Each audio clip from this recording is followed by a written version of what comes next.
You're listening to the Cyberwire Network, powered by N2K.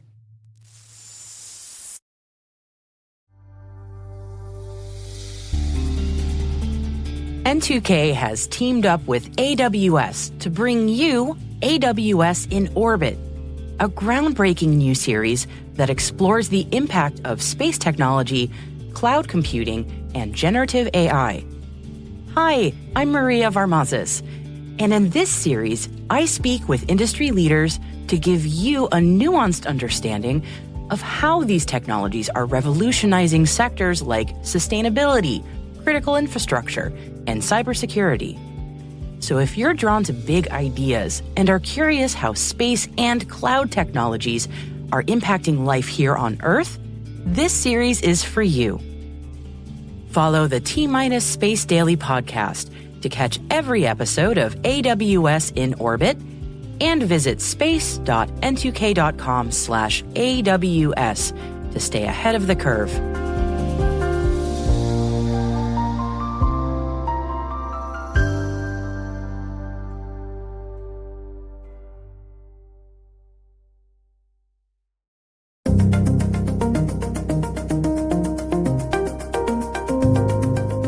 Email's front door has been wide open.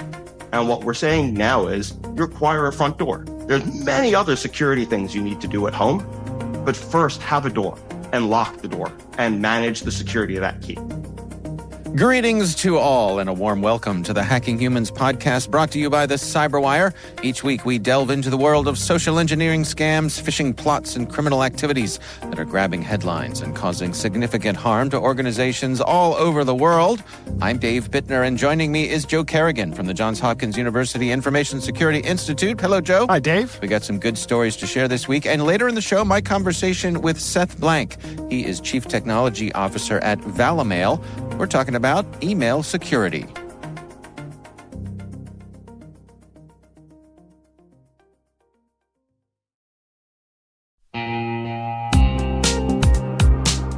But first, a word from our sponsor, KnowBe4. Where would InfoSec professionals be without users making security mistakes? Working less than 60 hours per week, perhaps. Actually having a weekend every so often. We get it. User behavior can be a challenge. But users can also be an InfoSec professional's greatest asset once properly equipped. What do we mean by that? Well, stay with us, and in a few minutes, we'll hear from our sponsors at KnowBe4 on that very question.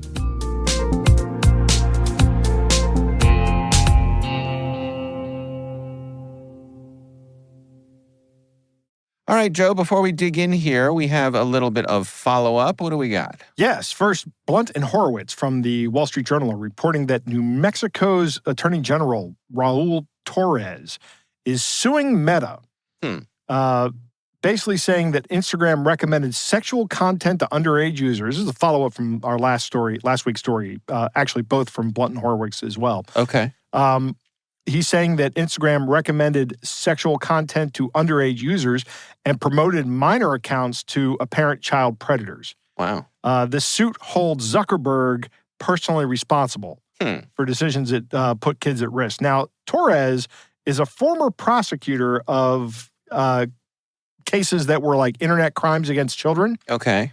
And he says that Meta has both hidden the scale and the dangers of children face on the platform and failed to address even obvious sex trafficking. Wow. Well, that's quite an allegation. Yeah. So I put a link in, we'll put a link in the show notes to the next Wall Street Journal article about this, but at least one attorney general is coming down on this, what we were talking about last week, not just the marketing to kids and exploiting their psychology. Yeah, and it's just, do you know offhand if this is criminal or civil that they're coming It after? is civil. Okay. It is civil. Yeah, that is one of the things that's clear in the article. It's a civil case. Okay. Wow. And the next thing I wanted to talk about, Dave, they almost got me again, Dave. They almost got me. Okay. Here's a story from my personal events. I don't know if you are a subscriber to Peacock. Are you a subscriber to Peacock? I have no idea. There's so many of them, and they're changing their names, and they're merging, and they're splitting apart, and soon they're going to be bundling, Dave. I heard Heard that too. Great. Yeah, wonderful. Back to the cable providers, but only now they're on the internet. Exactly. Right. Exactly. So what happened is I got this email. You know what? Let me even pull the email up for you. Okay. And I'll show it to you. Yeah. There it is, Dave. If you look through my little tank window here, you'll see it. Right. Your membership has expired. That looks legit. Right. It does. Now, here's the thing. I've recently had to cancel a couple of credit cards. Remember last week or a couple of weeks ago, I talked about how they actually did get me. Yeah. And I had to cancel a Capital One credit card. And I was thinking to myself, did I have my Peacock coming out of my Capital One credit card? And I started to get I moused over this thing that says extend for free. And I'm like, wait a minute. Because here it says, but as part of our loyalty program, you can now extend for 90 days free. And that was my red flag. Because I was like, wait a minute, that doesn't sound like something Peacock would do. And sure enough, then I look at the from address, and it's from some rando on the internet. Yeah. And it is a phishing email. Okay. I did not click the link, Dave. All right. Which will feed into my story today. Well, it feeds into my story as well. Okay. All right. So speaking of which, I'm going to kick things off for us with our stories this week. And my story actually comes from Cyber News. And it is about an email brand impersonation attack. And this is focusing on Disney Plus. So do you have Disney Plus? I do. Yeah. I do too. Yeah. That's where all the Star Wars stuff is. And the Bluey stuff, Dave. And the Muppet stuff. Right, the Muppet stuff. And the Marvel stuff. But mostly they had me at Star Wars and also Muppets and all the other stuff. Yeah. So there's lots of stuff on Disney Plus for my family.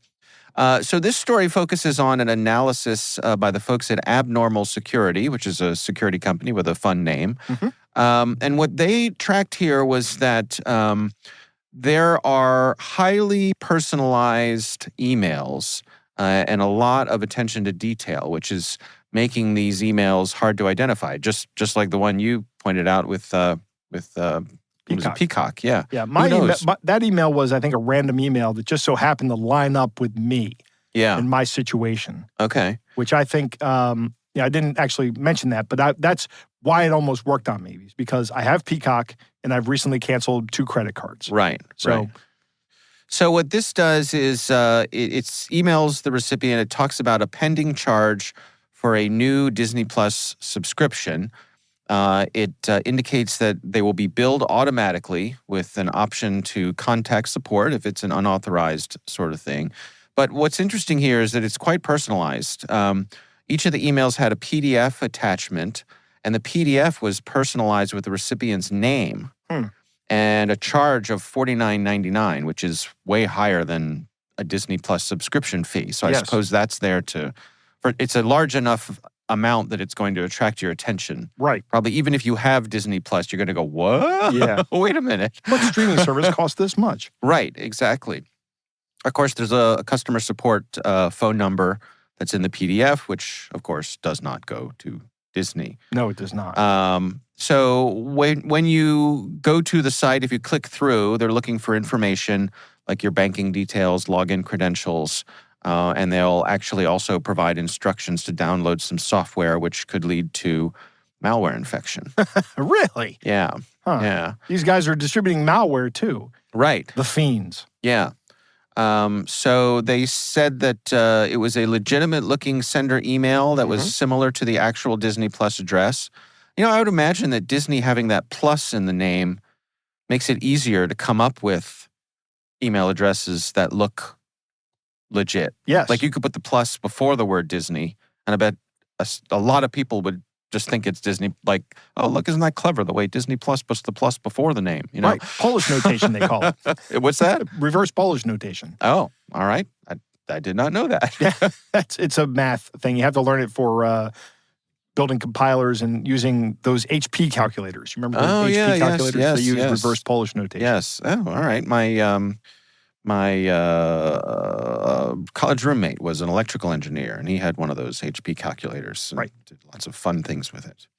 The email uses Disney Plus's branding and colors. They point out that there's no language errors in this. And of course, we've talked about in this era of large language models. So that's probably going to be a thing of the past. Yep. They are also tracking some variations in the language of the email, and it seemed like they were testing different versions to see what was most effective. Really? Yeah. Which Like I guess, A/B testing. Exactly. Huh? Exactly. So again, the folks at Abnormal Security, they're just reminding everybody that this sort of thing, brand impersonation, is very common. In fact, they had tracked 265 different brands who were impersonated in credential phishing attacks in a 6-month period back in 2022 in their own research. So, and it's only getting worse. Yes. So, recommendations here, vigilance, of course. Vigilance, yeah. Don't click the link, which is going to be the theme of my discussion. But Right. If someone gives you a phone number, don't assume that phone number is correct for customer support or something look up like the that. phone number for Disney Plus support. Yeah, look it up online. Right. But other than that, I think it's pretty straightforward here. Just a standard phishing kind of thing where they're trying to get your info, and it is interesting how sophisticated this one is, and that they're also trying to drop some malware on your machine. So Yeah. extra vigilance. But this was the first time that Abnormal, anyway, had seen someone trying to impersonate Disney Plus. So keep an eye out. Spread the word. All right, that's what I got. Joe, what do you got for us this week? Dave, my story comes from the Department of Justice, justice.gov, right? And this is the U.S. Attorney's Office, the FBI, and the local and state law enforcement officials released second Don't Click December PSA. Now, this is based out of the Idaho region of the Boise, the Boise office of the Department of Justice and FBI and U.S. Attorney. Josh Hurwitz is the guy that's in charge out there of the domain. Now, they have a video here of what not to click, right? But I wanted to highlight this one because one of the things that came out of my recent the recent survey that we've done is we've gotten a little bit of attention here in Maryland. Okay.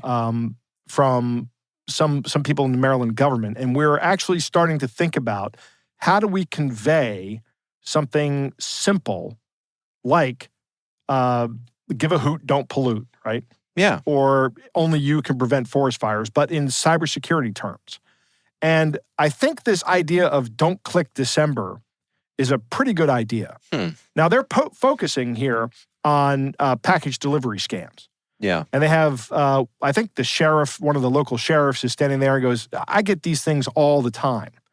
Don't click on the link and don't call the number that they give you. Okay. So when you say package delivery scam, you're saying someone contacts you and says, we've got a package for you. Click here to find out. Right. You get a text message or you get an email. Okay. Right. And I'm going to say text message and email, and I'm not going to say smishing and phishing. Okay. Right? Fair enough.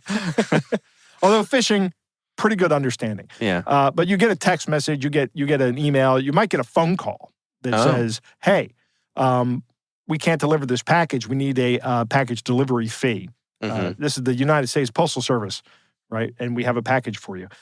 This, again, falls in line with the criminal calendar that they all have on their wall, Dave. I envision it. That right now, it's because we're in December here, that it's package delivery and Christmas charity scams. All those kind of things are going on right now. Right. As soon as this holiday season is over, it's time for the tax fraud. Yeah. Right.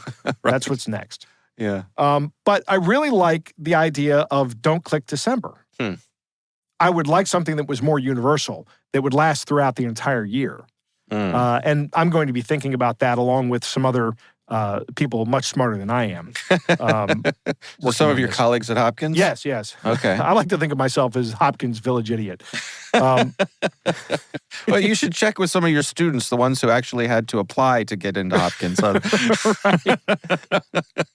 Well, actually, one of the people that I was presenting with just this week at Cyber Maryland was one of our students. Okay. A very sharp young woman. Yeah. And the thing I like about this Don't Click December is that it kind of goes along with other things like No Shave November. Right. And Dry January. Okay. Which some people say, I'm going to abstain from drinking for all of January because I overdid it during the holiday season. Okay. By the way, that's not anything I've ever participated in. Okay. But at least not recently anyway. I mean, I may have gone a couple of Januaries without drinking just because. Not on purpose. Not on right? purpose. It just worked out that way. Right. Yeah. I like the idea of what's going on here. I will say this, though. The actual PSA that was released and put out on YouTube, kind of dry. Okay. Kind of dry. I'd like a little more punch in my PSA for this. Yeah. So, I mean, really, this is just law enforcement standing there telling you, don't click on the link, make sure you call a verified number. And then the Attorney General from this district, this Josh Hurwitz, is standing there talking. And you know, everybody is fine in what they're saying and they're articulating it well. Yeah. It's just that it's not very memorable. Okay. It doesn't stick with me. You know, my wife often reminds me that she, as a marketing person herself, she believes that we really need to come up with a better term than social engineering. Yeah. Oh, woo! Your wife is on Joe's page right here. I was talking about this at the conference just yesterday when we were speaking. Yeah. We had a question, what is social engineering in a cybersecurity context? Right. And there were 4 possible answers, plus I don't know, and only 25% of the people got it right. Wow. Which means it's a little bit better than guessing, right?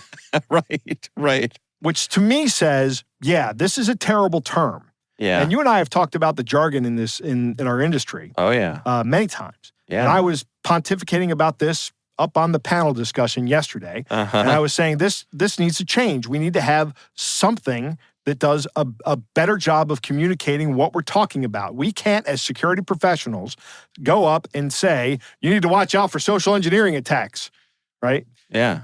People go, well, okay, what's that? That's but they think that, but they never say it. They'll never say it. She thought computer cons was Computer a good cons one. would be a good one. Has a little bit of alliteration there. Yep. So I would put this out to our listeners. If there's a particularly good one that you've heard. We have had a listener write in with digital scams. Oh, yeah. Or, that's a good one. That's a good one. Or But if digital cons. If any of you want to submit some, we'd love to share them. If there's any good ones you've heard, or you can come up with one that you think is catchy and easier to understand, right? Let us know. Okay, send us so an email. computer cons and digital cons are already taken. That's right. So no points for those. Something better than that. Yeah. Send it in. We'd love to hear it. Yeah. Hey, maybe you could be part of a PSA campaign. There you go. That's right. You will be compensated nothing, of course. I think of those. The commercials from the original Ghostbusters movie. You know, where they're like, "We're here to believe you." Right. You know, that sort of thing. Do you experience feelings of dread in your attic or basement? Right. Why is it I can pull that line right out of my head? I don't know. All right. Is that it, Joe? That's it. All right. That's very it. good. I think it's a great idea. I think it's wonderful. I think the Don't Click December is a great marketing scam or marketing scam. Marketing piece. I think that's really good. It's bite size. Yeah. People can remember it. I just think that the PSA was a little dry. Right. And then come January, click on everything. Right. Don't do that. You're going to have all this pent-up clicking, Joe. Right. You're going to have an itchy clicking finger. You're going to want to click itchy clicking finger. Yeah. I spent the whole month of December not clicking anything. I got to click everything. Yes. Go play a game that has a lot of clicking in it. Oh, that's a good idea. All right. All right. Well, again, we would love to hear from you. Our email address is hackinghumans@n2k.com. Joe, it's time to move on to our catch of the day.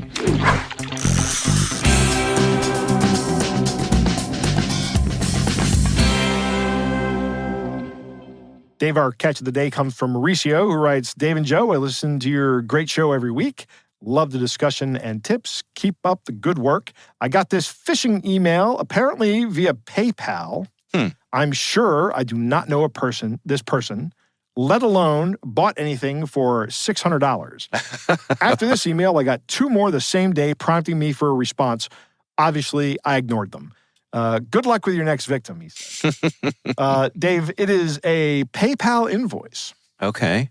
It says, here's your invoice. Alan Cohen sent you an invoice for $599.99 US dollars.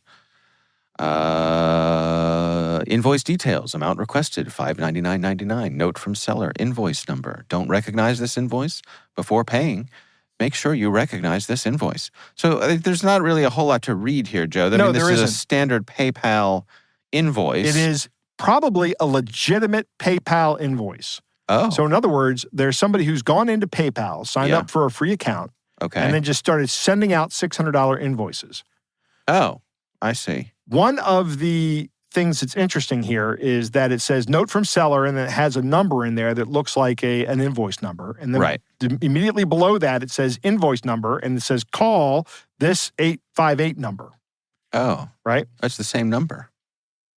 The note from the seller and the invoice number are the same number. I didn't notice that, but you're right. They are the same number. Yeah. But I will bet that if you call this number, you get a scammer on the line who says, you need to pay us the $600. Mm-hmm. Right? These are sent out in the hopes that you'll just pay the invoice. Maybe you're a business and you see something come through. And I mean, these guys work in call centers and scam centers where they just send these out en masse. At some point in time, this is successful. Yeah. It works. Somebody just sends the money, right? This is below the threshold of anybody's attention, and they just pay it. Do you remember the story? We must have covered it on the show at some point. There was a guy, this is years ago, I want to say pre-internet days. He had cooked up a dry cleaning scam where he would send letters to local restaurants and say that your waiter, I had a dinner at your restaurant, and he targeted fancy restaurants. I had dinner at your restaurant a week ago, and your waiter spilled gravy on my suit or my wife's dress or whatever. Right. And here's my bill for the dry cleaning. And, $15 or something, not a huge amount. Right. But this person had automated it in such a way that, for the price of a stamp and a letter, and back then it was mailed. Right. U.S. Postal Service. Now, I don't know that we've talked about this. Okay. Yeah. So this person had just come up with this scam, and he would send this letter to restaurants all over town and all over the country, I believe. And they would send him a check. So, do this for a few hours every day. Right. And your return on investment was very high. Most of the restaurants would just send him a check. Someone would send him a gift certificate, something like that. But then he get a free meal out of it. Right. And eventually, my recollection, and it's a little hazy because it's probably been 20 years since I remember reading about this story, but there was some local gathering of restaurant owners, some kind of industry association meeting. Right. And someone around a dinner table or at the bar or whatever talked about having to pay a dry cleaning bill. And somebody else was like, hey, wait a minute. I had to do that too. Yes. Yeah. So, yeah. This actually happened to me once, not the paying the bill, but actually being a waiter and spilling gravy on someone. Oh, okay. You actually spilled something? Yes, I did. When I was in college, I worked as a singing waiter on a lunch and dinner cruise boat in the Baltimore Inner Harbor. There was a boat called the Bay Lady. Anybody around here probably knows of it. Of course, since we worked there, we had to subvert it. We called it the Bag Lady, but no, it was the Bay Lady.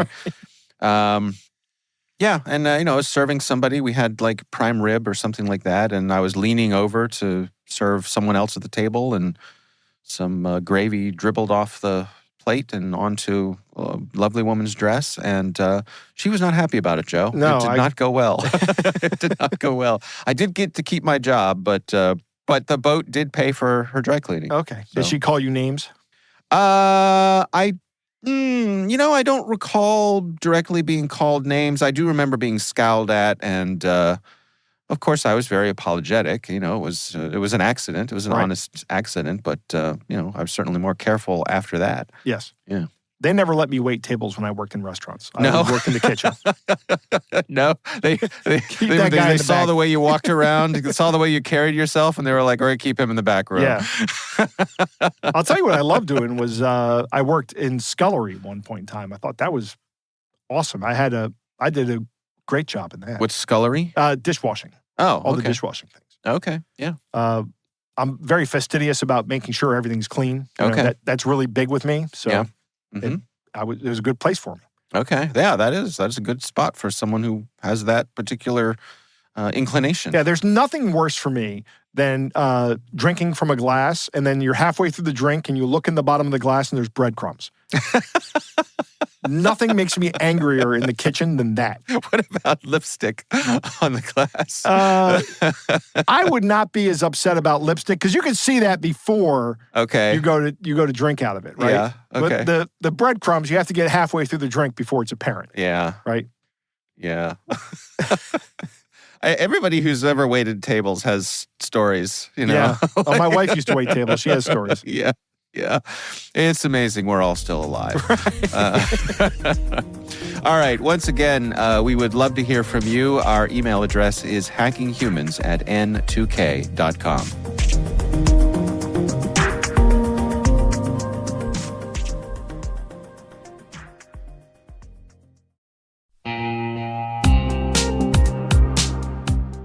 We were talking about making users into an asset for security professionals. Simply put, users want to do the right thing. They're often just lacking the knowledge to do so. That's one of the reasons KnowBe4 has released Security Coach, a real-time security coaching tool that takes alerts from your existing security stack and sends immediate coaching to users who've taken risky actions. For example, imagine a user has visited a high-risk website or tried to open a document containing malware. Existing security tools will likely block that action, but the user might not understand why. Security Coach analyzes these alerts and provides users with relevant security tips via email or Slack, coaching them on why the action they just took was risky. Help users learn from their mistakes and strengthen your organization's security culture with Security Coach. Learn more about Security Coach at knowbe4.com/securitycoach. That's knowbe4.com/securitycoach.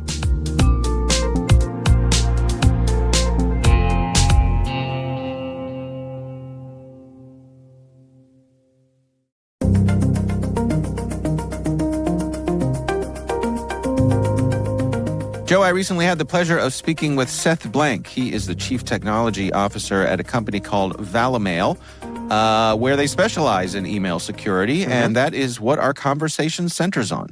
Here's my conversation with Seth Blank. So to tell this story well, we've got to actually jump back 40 years, right? Email was actually developed in the 70s and codified in the early 80s. When it was about a trusted network of individuals, right, effectively professors, on a trusted network, basically college campuses before the internet was what we know it as today. And they were communicating with each other, and they modeled the system after snail mail. And they had no concept of what the internet would become or what email would become, or the fact that businesses would transact on email the way we do and have been for the last 20, 25 years. And so ever since then, we call it email's original sin, is there's no concept of trust in email because email was trusted individuals on trusted systems at the beginning. And so since then, we've had patches on top of patches on top of patches on top of patches. And we've also just had intense amounts of first spam and now phishing, and therefore fraud and financial damages to businesses. And since COVID and this move to remote work, and frankly, the dissolving of perimeters, right? You're no longer protecting your network. Your employees are global. Threats are global. Email is global. A threat may never touch your network. It doesn't anymore. Modern defenses aren't modern enough anymore, and new things are needed. And we have this host of open standards that make a real impact on this problem, but they aren't well adopted enough. And the fraud has skyrocketed over COVID. And so we're just in a new landscape today. Well, one of these attempts to improve email has certainly been DMARC. Can you explain to us what that is and what it attempts to achieve here? Absolutely. So DMARC stands for Domain-Based Message Authentication, Reporting, and Conformance. which is a mouthful. There will not be a test at the end of this podcast. But DMARC overlays SPF, which is Sender Policy Framework, and DKIM, which is Domain Keys Identified Mail, and it takes them from sort of machine-to-machine anti-spoofing technologies to actual machine-to-human anti-fraud technologies. And the way that works, to give you a really simple overview at 50,000 feet, is SPF's effectively a whitelist. Hey, I send mail from these systems that emit from these IPs. And that works great if you run your own network, have your own mail servers, but they're awful in a shared services world. If you're sending through MailChimp or Marketo or Microsoft, everyone and their mom sends through those IPs too. And so SPF isn't as helpful, or is in fact not helpful at all. DKIM uses PKI. We sign a message. And so when you receive the message, you can actually use the DNS to figure out, to find the public key. And you can go, great, this message was actually sent by this domain, and the message has not been tampered with in transit. The problem with both of these is that what they authenticate is not necessarily what is shown to the user. And so DMARC introduces, right, there are those three letters toward the end, right, the concept of alignment.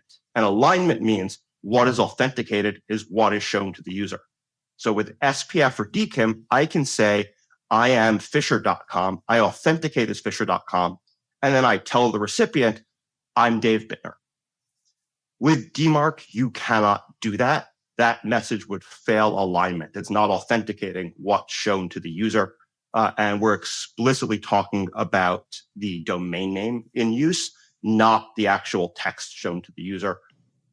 DMARC also gives you a report so you can see what is happening in your name under the name of that domain globally, so that you have this unparalleled visibility. Like, this has never existed in email before.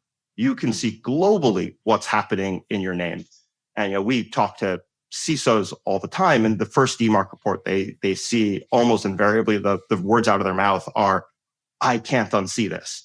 Because you just have no idea the amount of just garbage being sent as everyone to everyone.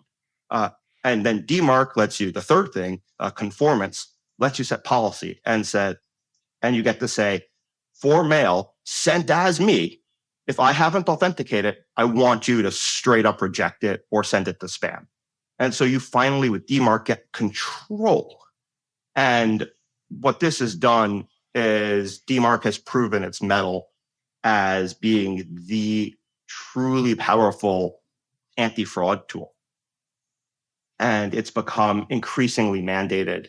And it's becoming this, it is frankly like having a TLS cert for your website. You just need it. It's sort of that bare minimum bar. And it's been a best practice for a decade, but it's never been truly required outside of government mandates until now. So what is the shift that's happening now? We've got some big players here who are taking a fresh approach to DMARC? Exactly. So we have Google and then Yahoo and several other people in the industry who will be coming out over the next few weeks and months who will be subscribing to the same set of policies.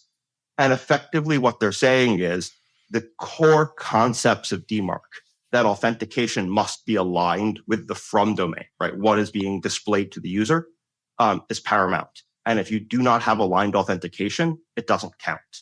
And then they're requiring people have a DMARC policy of at least P equals none, which is effectively you can get reports, but you're not saying yet what to do with unauthenticated mail.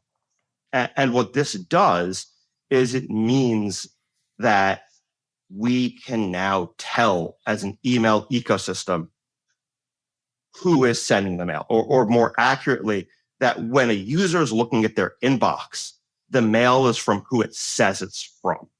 And that's foundationally different. And it's taking, again, a decade of best practice and making it requirement that businesses do the hard work to authenticate their mail so that users cannot be deceived.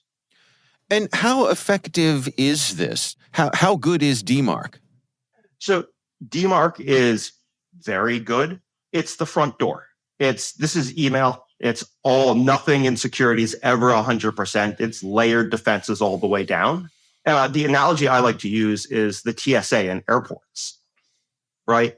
When you come in, the first thing you do is you have an ID. And if you do not have ID, or your ID does not validate, or it's expired, or you don't have a boarding pass to match, you don't even get to enter and get scanned or walk through all the cameras and agents looking out for behavioral ticks, right? The front door is always check the ID, validate the ID, right? It's zero trust identity. For as overused a term as zero trust is, it's first know who's entering, because then you can make more sophisticated, effective decisions.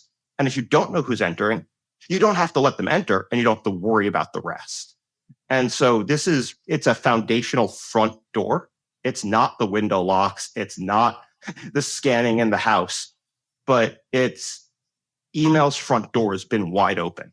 And what we're saying now is you require a front door. There's many other security things you need to do at home, but first have a door and lock the door and manage the security of that key. If I'm a security professional, you're responsible for defending my organization. How is this going to affect me? So I think this is powerfully effective. My hope is this is really meaningful to the security professional.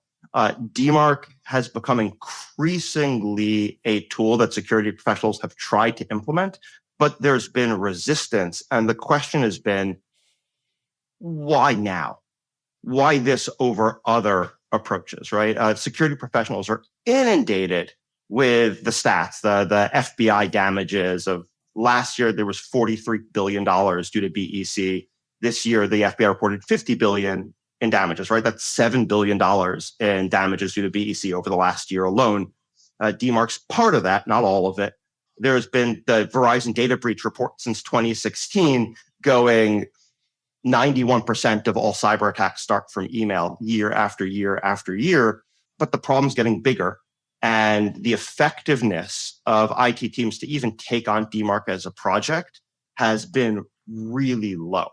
The market stats we look at show only a 13.5% effectiveness of people actually getting protection from DMARC.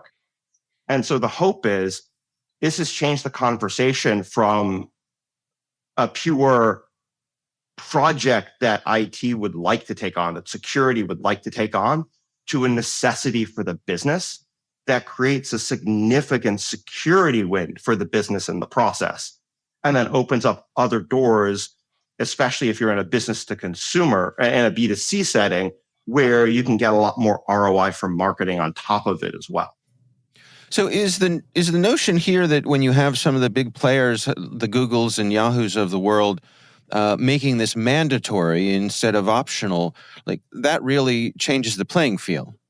It does. And I think to go back to the TSA analogy, right, we all remember what happened about 20 years ago, right? Before you could walk to the gate. And now you need to show ID. And it was crunchy and it was difficult. And there was a lot of friction. I don't have ID. I don't have good access to ID. I don't remember to bring my ID. I like to go to the gate, right? I like to meet my family when they get off the plane. And all of it changes, but it changes so we can enhance security demonstrably for everyone. And for professionals who are invested in security, hopefully it makes it easier for them to talk to their business about the need for these things and the impact to the business that's not about risk reduction, but is actually about the ability to send email and transact as a business at all. So these changes from Google and Yahoo, in your estimation, are they going far enough? So they're not. I think they're meeting the market where it's at. So top line numbers, and take these with a grain of salt. About 400 million domains send email. About 100 million of those send legitimate email. And about 25 to 30 million of those send email on a regular basis. Of that, only about 5 to 6 million have DMARC today. Only about 1 million have DMARC in what we call enforcement, which is when they're actually protecting their whole domain. and they're truly not spoofable or impersonatable, it's about a 13.5% enforcement rate overall for the ecosystem. That's shockingly low.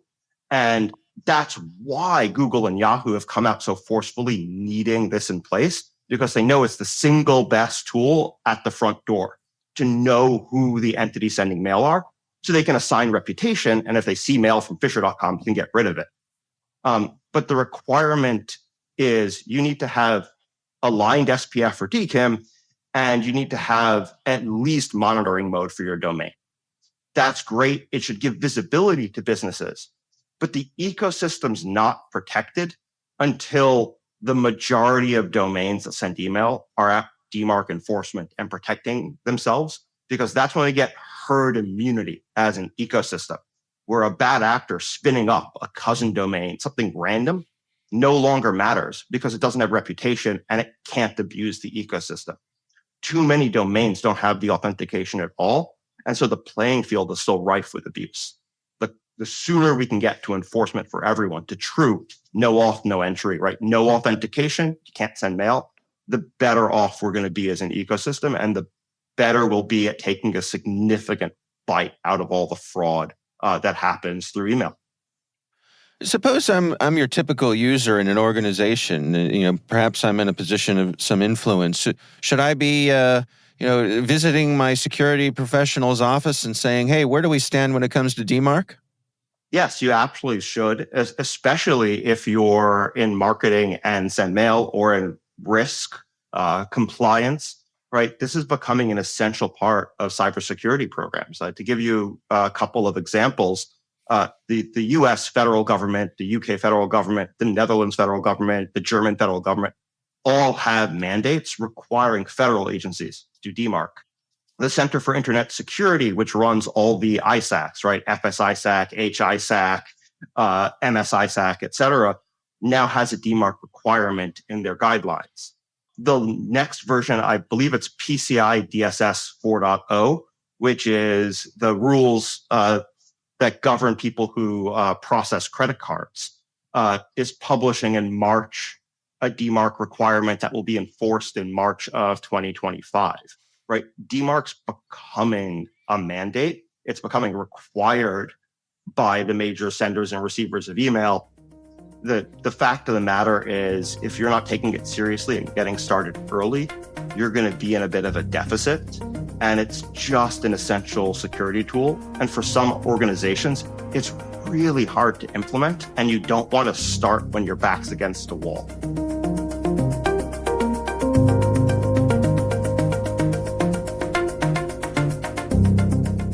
Joe, what do you think? Dave, I think I've talked about this before, but I have a friend who says that if you want to learn Unix, you have to learn the history of Unix, right? And I bet he's popular at cocktail parties. Yes. He actually is. He doesn't talk about computer science and stuff. Okay. He's actually pretty personable. Okay. But anyway, the case in point that he points out is that the command in Unix and Linux and all these different things to change your password is PASSWD. Right. Right? 6 characters. It is not password, PASSWORD, or change password. It's PASSWD. And the reason it's only 6 characters harkens all the way back to the beginning of Unix, where 6 characters was the most you could use as a command name. I was going to guess that. Yep. Yeah. You couldn't have more than 6 characters in a command. Right. So it's the same thing with the internet. Uh-huh. And particularly with email. And Seth starts off talking here about why email is terrible now. Right. Because when the people who built email started email, it was they knew everybody on the system on what would become the internet. Mm-hmm. Right? All of the machines on what would become the internet were trusted. Right. Right? So there's no reason to build security into it. And there were probably a lot of social pressure to adhere to norms. Yes. Because if you didn't, somebody would pick up the phone and tell what do you think you're doing? Bob, knock it off. Right. Yeah, right, exactly. So that has now evolved to the same kind of level of well, not to the same kind of level, but as the internet, as what was then DARPANet then became the internet, became publicly accessible, And by the time I was on the internet, spam was already a thing. I was one of the first 1 million people on the internet, Dave. Really? Yeah. I was on very early in the 1990s. In 1990. I wonder if I was. Probably. Probably was. Yeah. Huh. So, I would get, if I put my email anywhere, I would just get spam email from it. And still that can happen today because of the nature of email that anybody, anywhere can put something in your inbox. Right. So we have these standards that Seth is talking about, the SPF, the DKIM, and the DMARC. Right. Standards. And they really help out getting fraudulently sourced emails out of your inbox. Yeah. Now, that doesn't necessarily mean they're going to stop spam emails, because if somebody's business is spamming you and they have DMARC records in the DNS system, which is how this works, and they're compliant with these other two standards, the SPF and the DKIM standards, then their emails are still going to get through. But what is happening now is this big change with Google and Yahoo, do you have a Google account and a Yahoo account? I certainly have a Google account. Yeah, I have one of each. Okay. And I use them both frequently. Or actually, I think I have multiple of each. In fact, I do have multiple Gmail accounts. And I have two Yahoo emails, but they both go to the same address. Okay. The same inbox. But they're saying, we're not doing this anymore. We're not just going to receive your messages anymore. If you send less than 5,000 emails to us in a day, as an email server, whatever your business model is, if you send less than 5,000 and you're not compatible or compliant with SPF and DKIM, we're just going to put your email in junk. Less than or more than? Less than 5,000. Okay. More than 5,000, you don't have to have just SPF and DKIM, but you also have to have DMARC installed. Oh. And you have to have policy on it. I see. Well, I think Seth talked about this a lot. Yeah.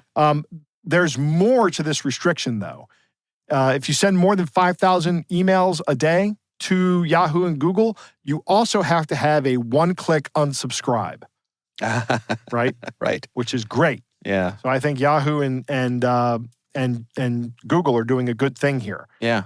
My question about all of this is, why has it taken us so long to get to this point where two of the biggest providers of emails, free email services out there, are now insisting on it?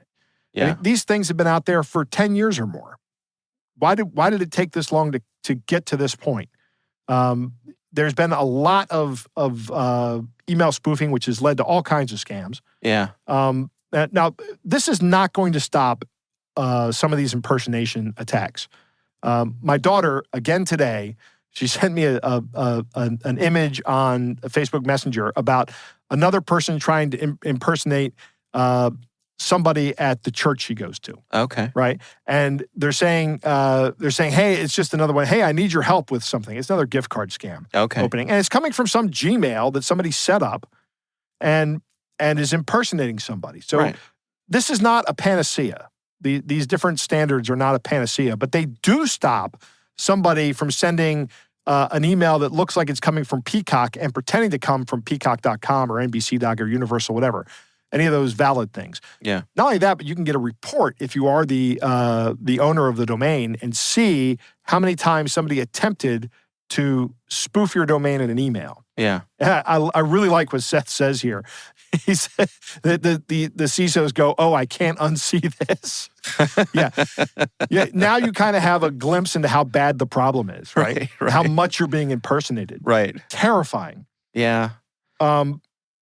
It's the lowest common denominator, right? That's the reason why we haven't had movement in this, is that nobody wants to.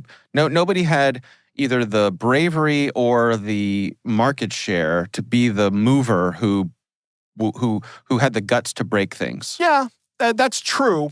But I think that if you were Yahoo or Google or Microsoft 5 years ago, because Microsoft has all kinds of email services. They have Hotmail and Outlook.com. Right. Live, all these different email address combinations you can make. Somebody could have done this and said, "Now we're going to lead the market on this. We're going to make sure that the people who use our email get validated emails." The problem is that what if your mom is on some rinky-dink little ISP out of Montana and they don't have the infrastructure to implement SPF or DKIM? Right. So now you don't get all your mom's emails go directly to your junk folder because they don't meet the standards. Yeah. Or get rejected. Right. And then you leave that provider. Yeah, you stop using that provider. Yeah. How much email do you use to communicate with family members anymore? Oh, very little. Yeah. I mean, most of it is text messaging. Right. We use mostly Facebook Messenger for our family communications, which is the only reason I'm still on Facebook, by the way. If it weren't for that, I would be off of Facebook so fast. Right. If I could convince them to go to Signal or Telegram, yeah, how great that would be. Yeah. I'm not getting my aunt to go on to Telegram. Yeah, or Signal. see, there you go. Again, lowest common denominator. Not going to happen. Yep. I think it's interesting that what did Seth say? Like 13% of email providers are using these are using DMARC. Yeah. A very small percentage of people that actually of domains that send out email are using them. That's going to have to change with these incoming things. These incoming standards from Yahoo and Google, and there's a pretty short time horizon on this. And it's not hard to do. I mean, it might take a little bit of learning and expertise, but it's not something that's impossible. It's pretty easy to set up. I like what Seth says about calling DMARC the front door of email, right? Which is a great analogy, because if you're not using DMARC on the emails you receive, then anybody can put anything into your users' inboxes. Yeah. And you haven't done anything to validate them. Right. So yeah, put a front door in your house and lock it. I like that analogy, Seth. That's really good. A barking Rottweiler. Right, yeah. All right. Well, again, our thanks to Seth Blank for joining us. He is the Chief Technology Officer at Valimail. We do appreciate him taking the time.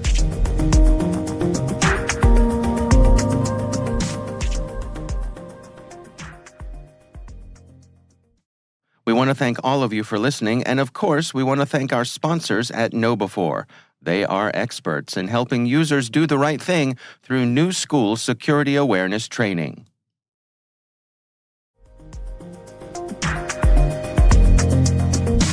That is our show. We want to thank all of you for listening. A quick reminder that N2K Strategic Workforce Intelligence optimizes the value of your biggest investment, your people. We make you smarter about your team while making your team smarter. Learn more at n2k.com. This episode was produced by Liz Irvin and mixed by Elliot Peltzman. Our executive producers are Jennifer Iben and Brandon Karpf. Our executive editor is Peter Kilpie. I'm Dave Bittner. And I'm Joe Kerrigan. Thanks for listening.